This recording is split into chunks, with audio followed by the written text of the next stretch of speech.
life throughout our economy. Layoffs and pay cuts means that people have less money in their pockets, and that means that they have less money to spend at local businesses. That means lower profits. That means fewer hires. The longer these cuts remain in place, the greater the damage to our economy. A slow grind that will intensify with each passing day. So economists are estimating that as a consequence of this sequester, we could see growth cut by over 0.5%. It will cost about 750,000 jobs at a time when we should be growing jobs more quickly. So every time that we get a piece of economic news over the next month, next 2 months, next 6 months, as long as the sequester is in place, we'll know that that economic news could have been better if Congress had not failed to act. And let's be clear, none of this is necessary. It's happening because a choice that Republicans in Congress have made. They've allowed these cuts to happen because they refuse to budge on closing a single wasteful loophole to help reduce the deficit. As recently as yesterday, they decided to protect special interest tax breaks for the well-off and the well-connected, and they think that that's apparently more important than protecting our military or middle-class families from the pain of these cuts. I do believe that we can and must replace these cuts with a more balanced approach that asks something from everybody. Smart spending cuts, entitlement reform, tax reform that makes the tax code more fair for families and businesses without raising tax rates. All so that we can responsibly lower the deficit without laying off workers or forcing parents to scramble for child care or slashing financial aid for college students. I don't think that's too much to ask. I don't think that is partisan.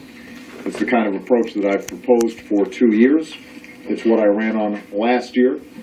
The majority of the American people agree with me and this approach, including, by the way, a majority of Republicans.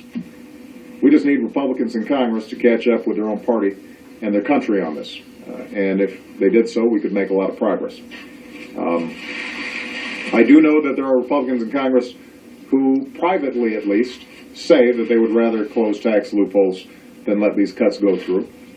I know that there are Democrats who'd rather do smart entitlement reform than let these cuts go through.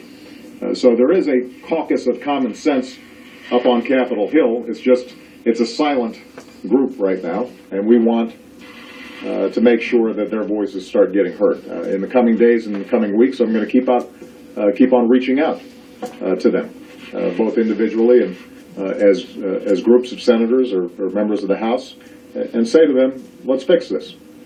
Not just for a month or two, but for years to come.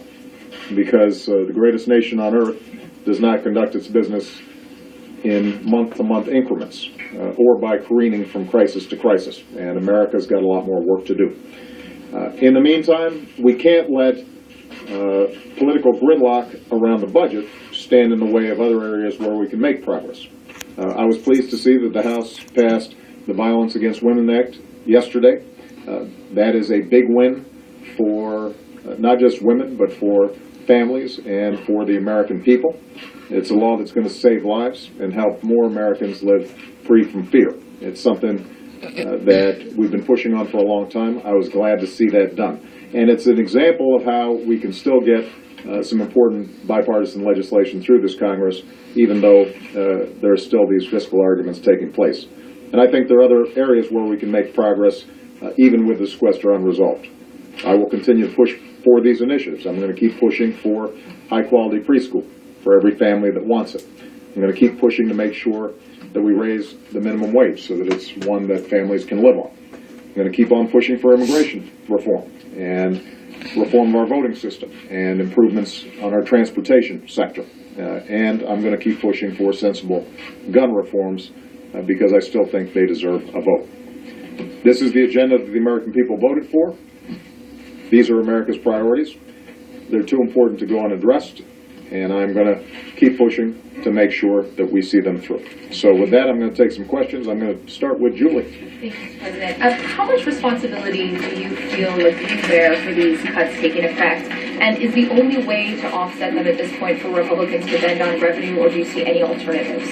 Well, look, we've already cut $2.5 trillion in our deficit. Everybody says we need to cut $4 trillion, which means we have to come up with another $1.5 trillion. The vast majority of economists agree that the problem when it comes to deficits is not discretionary spending. It's not that we're spending too much money on education. It's not that we're spending too much money on job training, or that we're spending too much money rebuilding our roads and our bridges. We're not. The problem that we have is a long-term problem in terms of our healthcare costs and programs like Medicare. And what I've said, very specifically, very detailed, is that I'm prepared to take on the problem where it exists, on entitlements, and do some things that my own party really doesn't like, if it's part of a broader package of sensible deficit reduction.